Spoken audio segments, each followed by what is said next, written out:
di sini ada 3 motivasi.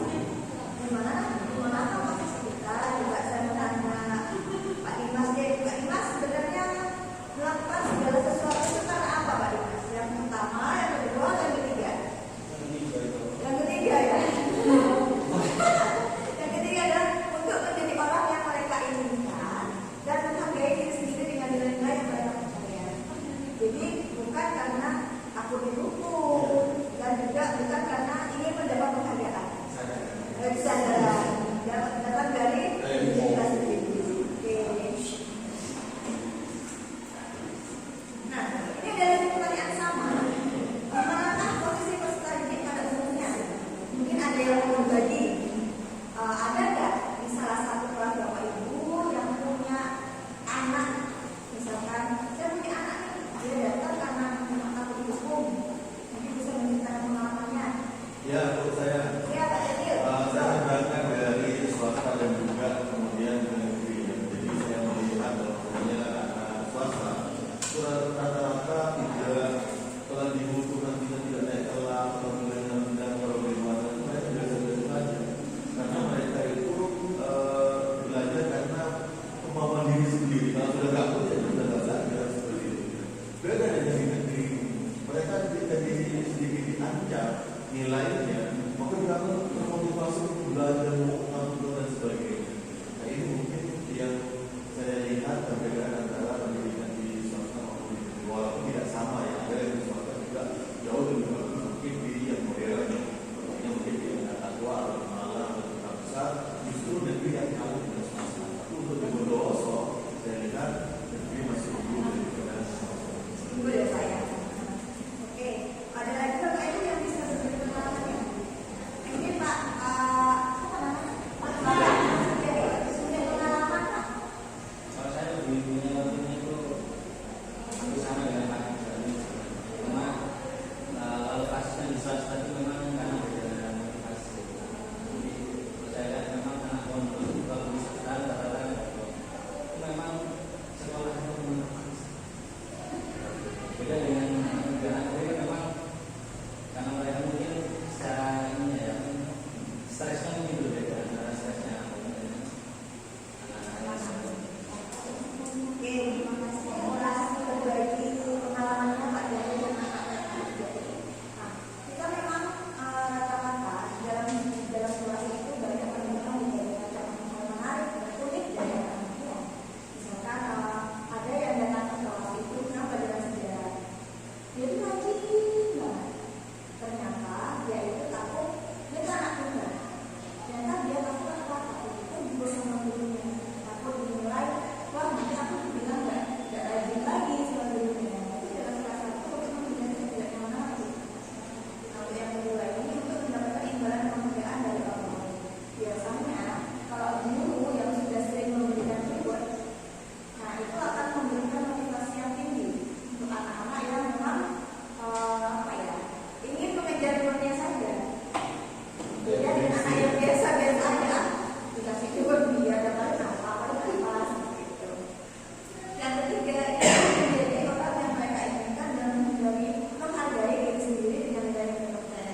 Tanya Bu. Ya. Seperti halnya kemarin yang PA penilaian akhir semati itu ada himbauan untuk disiplin masuk, jangan sampai terlambat. Tapi ada hukumannya jika terlambat akan didenda 10.000. Ya.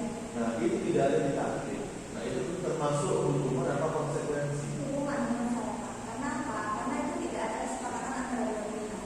Kalau dinamakan itu konsekuensi berarti kayak ini. Kayak saya dimensi ya, dimensi sudah ada kesepakatan. Kalau misalkan dimensi tidak datang ke sini, mungkin dimensi akan seperti ini.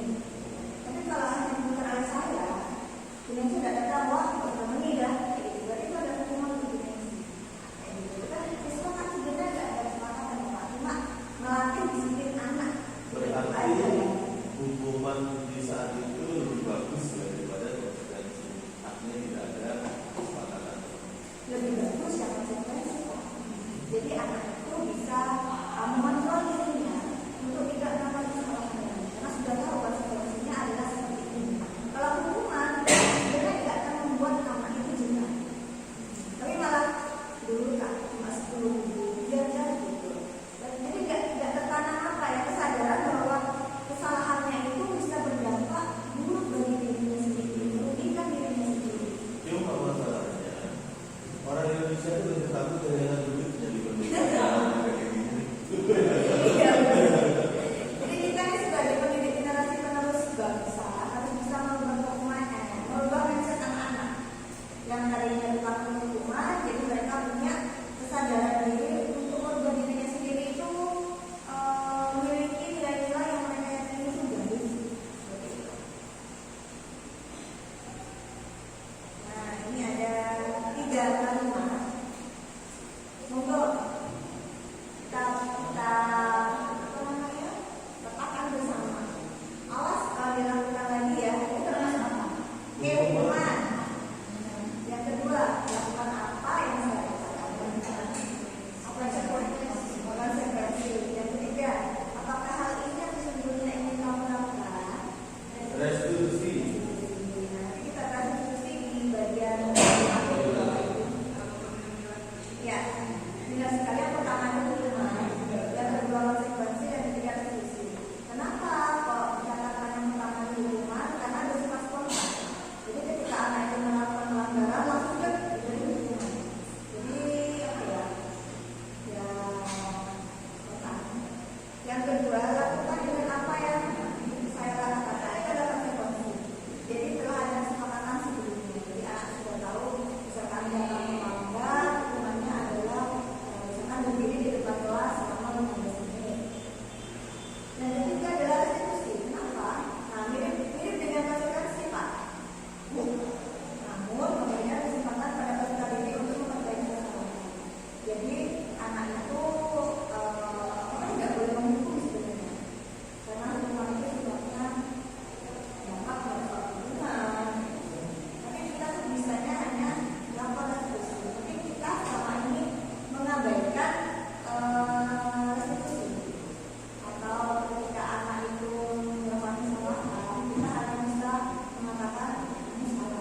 dulu ada beberapa kasus guru di Sulawesi Barat.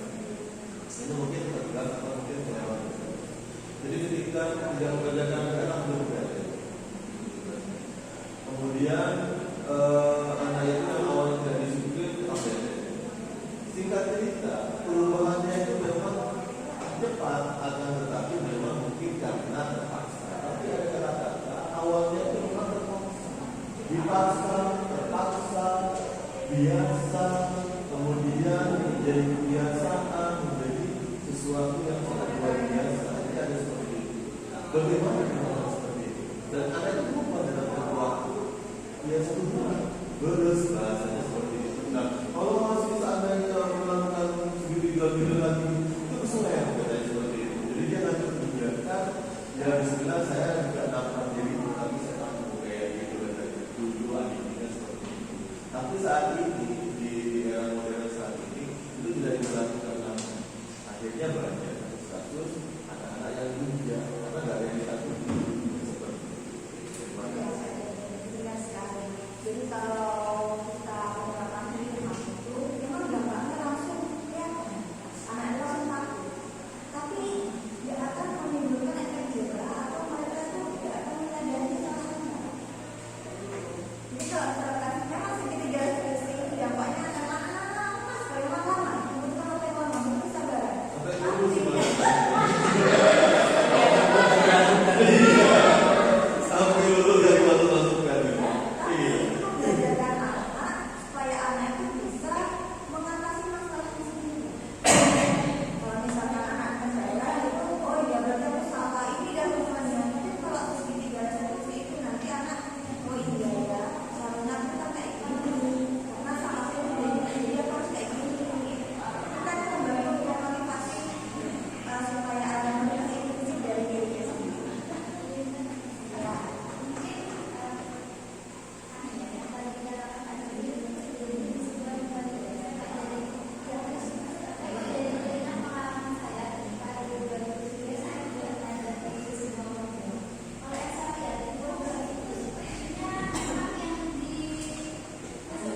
Memang kalau kita lihat program pemerintah sekarang, memang sepertinya memenuhi penilaian yang besar.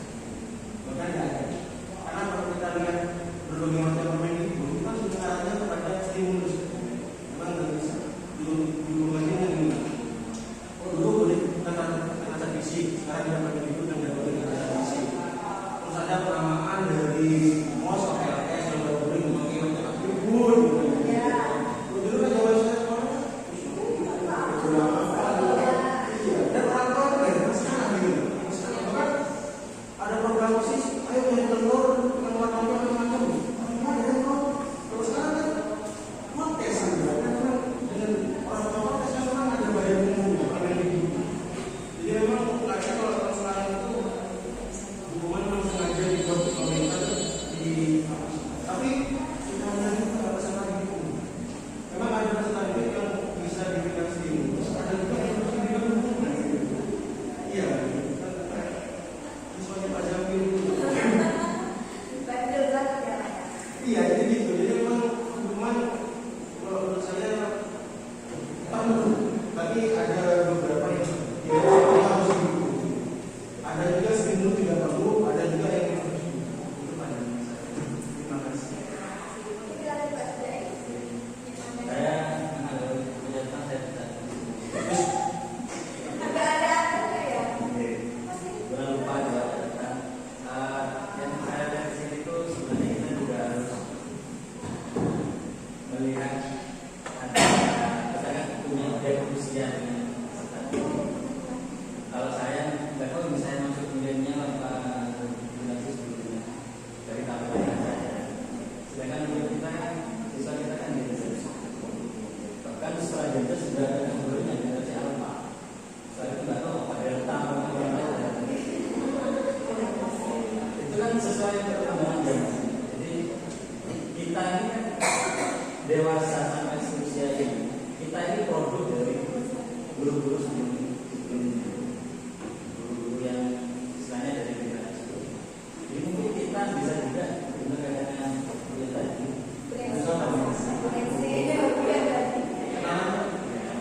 Kita mungkin ada trauma tanpa kita sadar kita punya trauma yang dibawa ke usia dewasa ini sehingga kita menerapkan apa yang sudah kita alami.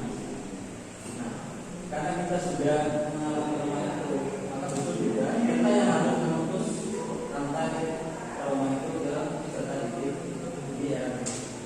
Nah, kan tapi kita juga harus tahu Gen Z sekarang ini situasinya seperti apa. Kalau saya mau Gen Z sama sekali, kalau menurut saya tidak punya hidup sama sekali. Mereka menjadi apa itu mereka tidak punya. Seperti itu. Nah, itu mungkin yang perlu kita masuk di situ. Jadi kalau misalnya pakai kategori itu memang kita nggak boleh memberikan hukuman yang sifatnya traumatik lagi. Kalau kita memberikan hukuman, maka kita melanjutkan rantai pendidikan yang sebelumnya.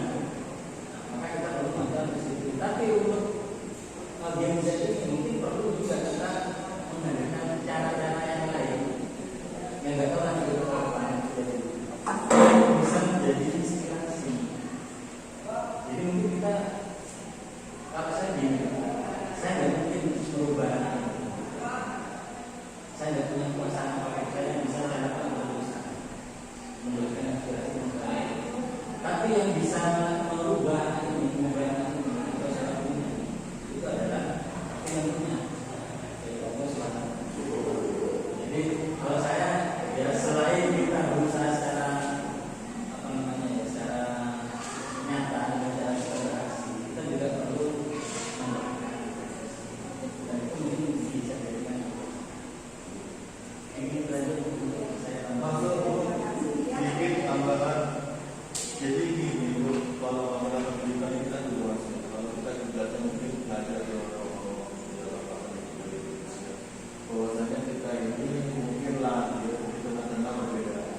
Mungkin di zaman saya, di zaman Pak Sujari, Pak Dimas ini pendidikannya era-era kolonialisme.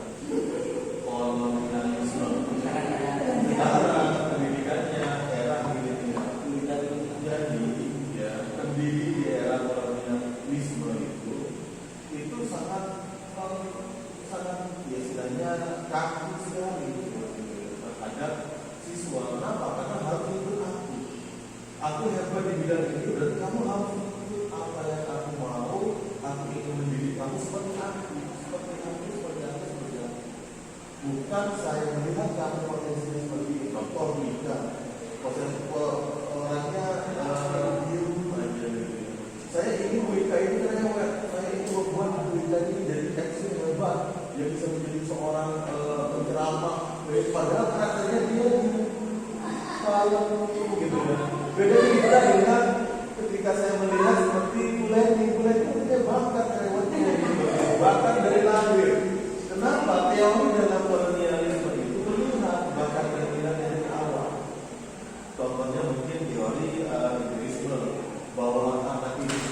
dipatahkan lagi dengan teori konsistensi. Diambillah dua-duanya bahwasanya seperti itu. Nah, kita ini ya, hidup di tengah-tengah. Kolonial yang kita pernah merasakan juga, milenial justru jauh lebih sulit jika kita mengatur ya siswa saat ini seperti itu. Dari segi tatanan akhlak, sikap spiritual, satu jauh lebih bagus dibandingkan anak semasa. Kenapa? Karena figurnya mereka punya figur. Ketika sudah masuk ke umum formal, mereka sudah bagus. Kenapa? Karena saya lihatnya mau juga bisa takut sama dia. Kalau ada yang ganggu, tapi ketika ada gurunya dia tidak takut sama sekali. Kenapa? Mindset dia dari bawah. Guru tidak diperlukan. Kenapa? Karena guru masuk ke korupsi. Waktu maksudnya.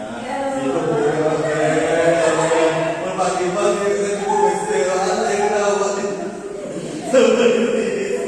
Seperti itu. Jadi mungkin hilang yang namanya aura-aura positif, nilai-nilai spiritualitas dari seorang guru. Tidak seperti itu. Contoh, ada seorang bapak saya ingin kiai datang ke siapa namanya Arab. Saya ingin anak saya ini berdoa. Saya sudah punya saya sudah berpere, saya sudah itu udah, tapi ambungan gitu. Kemudian saya tak tolong kiai. Akhirnya ya udah saya tak tolong seminggu ada di pondok ini. Akhirnya seminggu kiai perkembangan awalnya yang merokok berhenti. Dia pasal selama seminggu dia doa dia lagi dia. Akhirnya baru dia memberikan ambil dia rokok. Akhirnya karena kiai akhirnya mempunyai nilai di ucapannya ini sehingga dia ambil.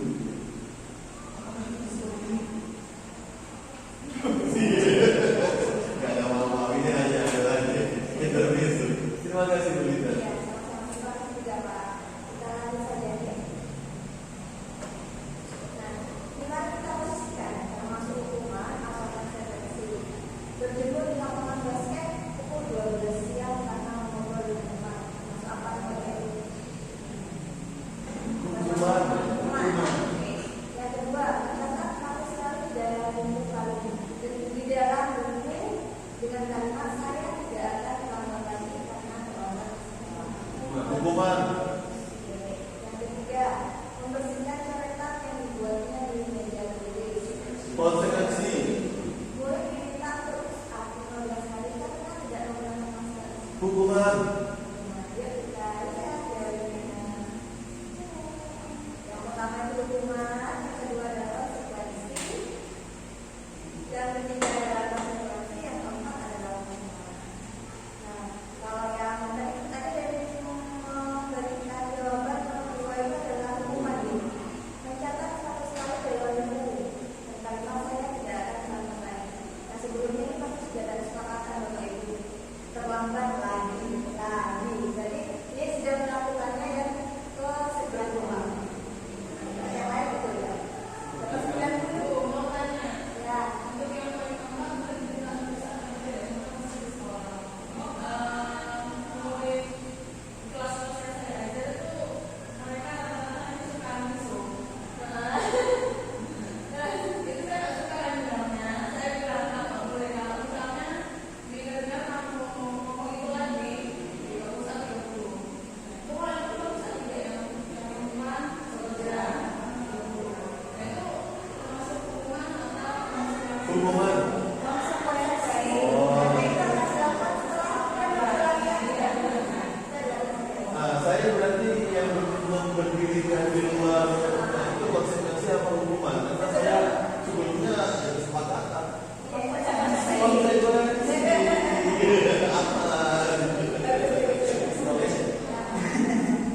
Oke, mari kita lakukan bersama. Seringkah kita berikan reward kepada peserta didik dalam proses belajar?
siapa yang ngomong gitu ya.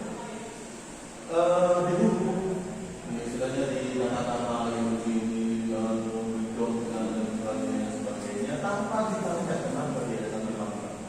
Ketika udah masuk kelas, saya bertanya, kenapa kamu datang terlambat? Hanya dia berkata jujur, maksudnya saya sebenarnya tidak terlambat. Kemudian di jalan saya menemukan seorang adik kecil yang nangis, yang akhirnya saya mencari orang tuanya di sekolah ini. Dari akhirnya dia membantu seorang lagi, sehingga dia berkorban untuk orang lain, berbuat baik kepada orang lain. Akhirnya dia tuh ya dampaknya kepada dirinya juga, gitu ya.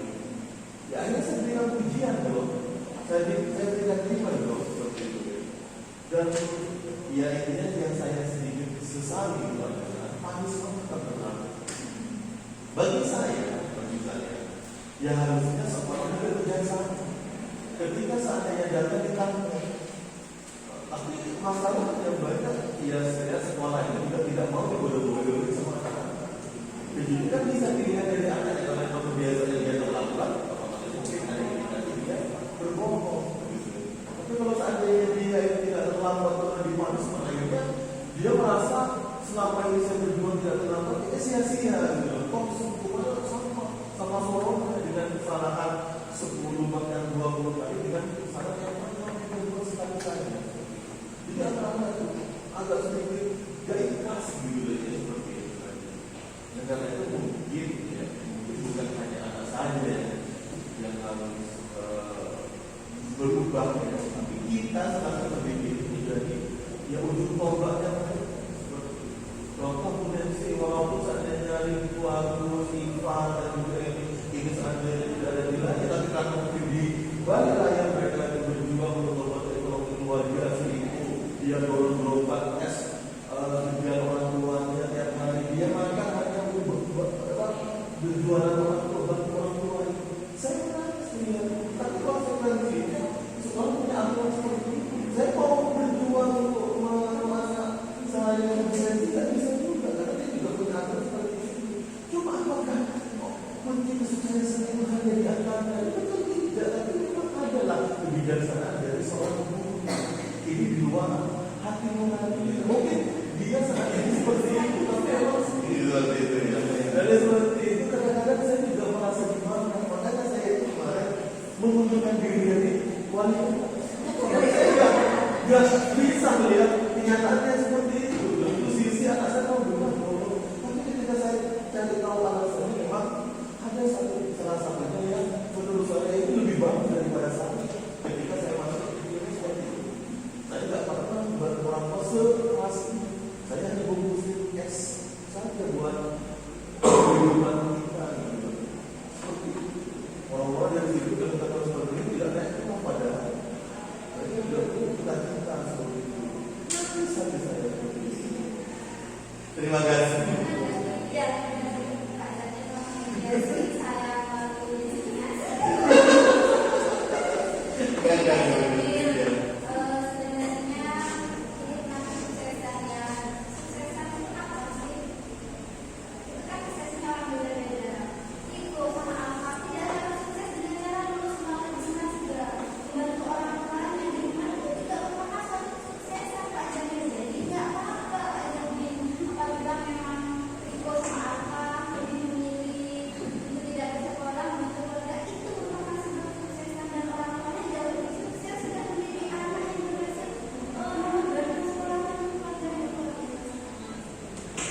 masalahnya ini anak-anak itu sudah bagus.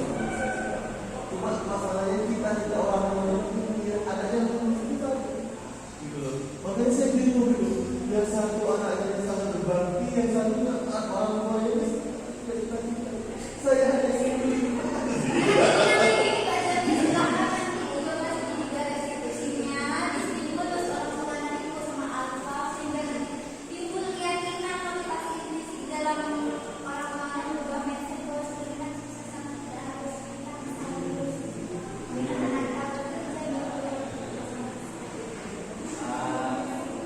teori ini pikiran, itu kan pasti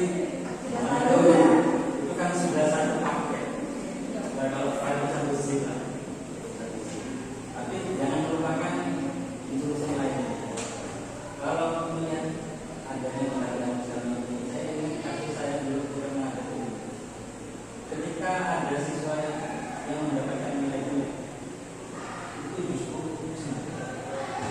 Karena dia menang. Orang waktu setemunya itu satu guru. Akhirnya apa?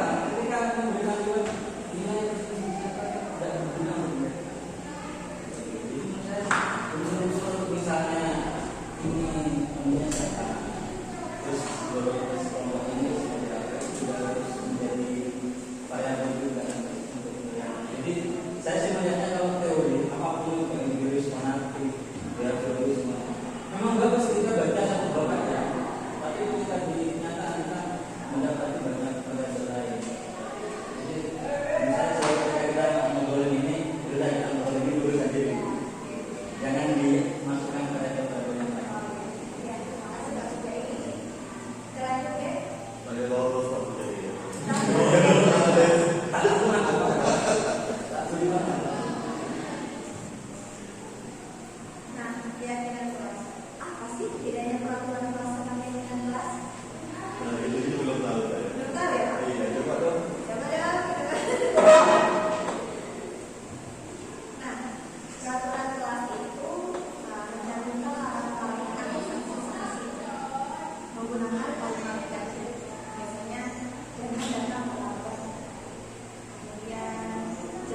dia ditakuti sama teman-temannya. Nah, Hilang gitu ya. Udah aja, udah aja. oh iya. Oke, ini ada 5 konsep kebutuhan dasar manusia. Ini bisa berlaku untuk semua gender, baik anak-anak, remaja, maupun dewasa, dan di sekolah adalah para tenaga pendidik dan pendidikan.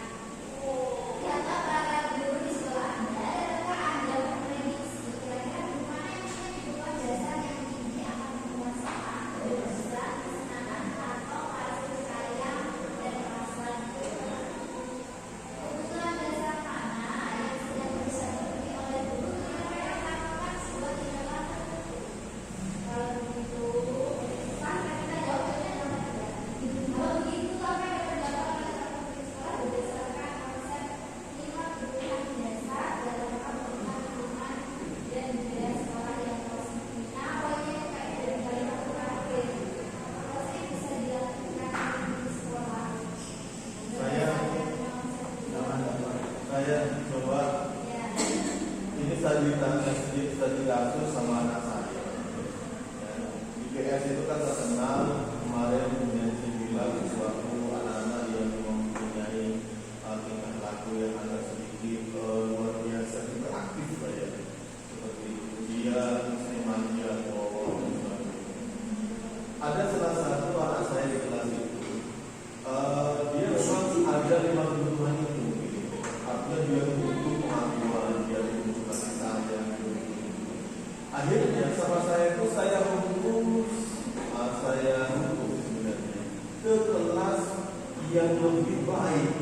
Ya, saya ambil, saya coba tanah itu, saya taruh di kelas 11 IPA 3 atau IPA 1 di mana ketika di sana itu dia itu meminta untuk ngobrol sendiri sama teman.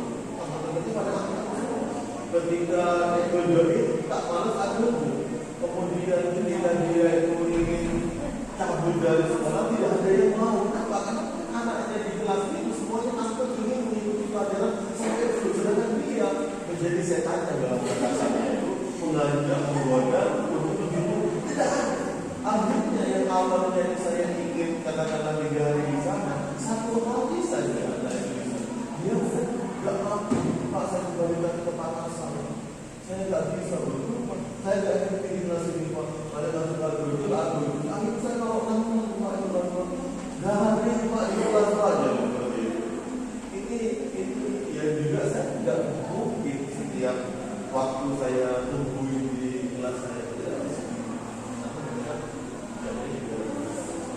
Yang saya lakukan itu memberikan sedikit pengalaman saya.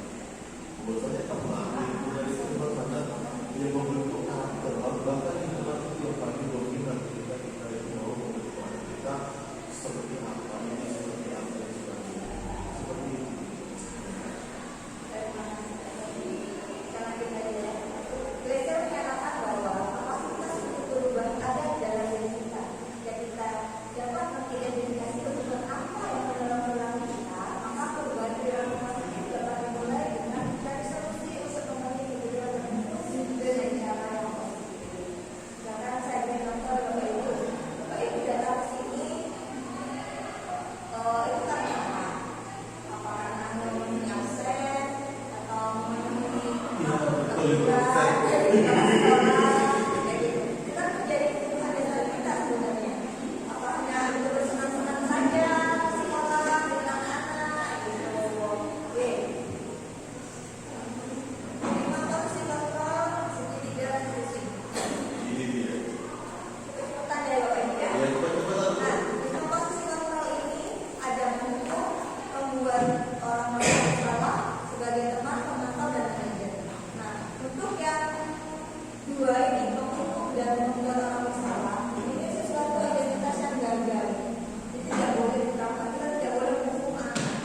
Nah ini, lanjut ya Pak ya. Segitiga restitusi. Nah di dalam segitiga restitusi ini ada 3 langkah. Yang pertama menstabilkan identitas, yang kedua validasi data, dan ketiga menanyakan keyakinan. Nah di mana 3 langkah ini nanti akan prosesnya lama, namun akan membekas di hati para peserta ini. Oke. Nah, langkah pertama ini menstabilkan identitas. Misalkan membuat salah itu tidak apa-apa, tidak ada manusia yang sempurna. Saya juga pernah melakukan kesalahan seperti itu. Nah, kita bisa biasanya ini, Bapak Ibu tidak tertarik mencari siapa yang salah, tapi ingin mencari solusi dari permasalahan. Jadi kita menetapkan anak itu, menempatkan diri kita itu sama seperti anak, biar anak-anak itu juga down dulu ketika menghadapi kita. Oh iya, kita sama kok dulu, kita sama kok nah, Bu Linda pernah juga permasalahan sama kok, kita manusia yang sama seperti itu. Kemudian saya dasar tindakan yang salah, misalkan saudara kamu bisa melakukan lebih buruk dari dia, kamu pasti punya alasan. Jadi kita tanya alasannya apa, kalau melakukan kayak gini. Mungkin dia alasan dia dengan alasan yang kita pikirkan itu nggak sama. Kita harus bisa memvalidasi tindakan itu. Ya, buat saya sepakat dengan Bu Linda dengan teori ini. Saya jadi teringat kenapa saya berpikir kenapa di kampus itu lebih cepat sukses mahasiswanya dibandingkan proses pembelajaran pendidikan yang ada di ya misalnya masa-masa sekolah seperti itu, khususnya di SMA. Mungkin betul katanya Bu Linda itu mensejajarkan di antara guru dengan siswa, tidak ada kata yang bisa. Dan itu yang saya tahu hanya ada budaya di kampus seperti itu. Dosen dan mahasiswa itu sama, sejajar, sehingga mereka ketika mau konsultasi itu nggak repot, nggak butuh waktu begini, nggak susah. Kenapa? Karena doktrinan daripada mahasiswa baru pada waktu itu adalah guru sivitas akademik itu sama, sejajar. Akhirnya mereka tidak suka untuk berdiskusi, mereka tidak suka untuk bahkan kopi bareng. Sekarang mana ada guru yang mau diajak siswanya untuk kopi bareng, ngobrol bareng di luar kelas? Tak ada. Itu ada. Itu pertanyaan, itu jawaban. Why? Apakah kita selama ini jahil sama siswa kita atau bagaimana? Ini yang tidak kita milih. Memang karena beda institusi seperti itu, satu di kampus, satu di sekolah. Tapi saya menarik mengingatkan saya, dia katakan ketika saya masih S1 dan saya suka dengan itu. Dia itu dulu. Kalau bisa jadi rumah ya berbeda ya. Namun yang memisahkan itu sudah di sini kita sebenarnya. Yang ketiga adalah menanyakan keyakinan. Apa yang kita percaya sebagai kelas atau keluarga. Kemudian apa yang dihukum kita kelas apa. Jadi kita kembalikan ke anak-anak. Kita berpesan semangat apa nih sudah pernah kita lakukan. Kita buat kemarin. Kemudian mana kamu merasa di mana sekarang. Dan masalah pelanggan dan dari semangat yang kita buat. Kemudian kamu mau menjadi orang seperti apa sih nantinya. Kalau misalkan permasalahan kayak gini, nanti kamu gimana menjadi orang yang sukses seperti itu. Jadi saya punya tayangan video ini merupakan tugas demonstrasi kontekstual saya di bab modul 1 dan 4. Mungkin nanti bisa menjadi acuan Bapak Ibu untuk melakukan segitiga restitusi nantinya. Kalau aku maaf kayak ini kan gitu karena saya tidak tahu teksnya gitu. Nah, itu video. Video. Oh, iya. Yang bikin Bu Linda ya?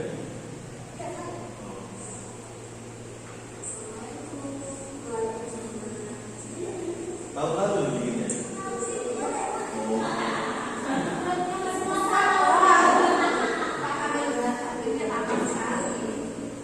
Iya. Oh, itu Bu Nancy. Oh.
sekolah.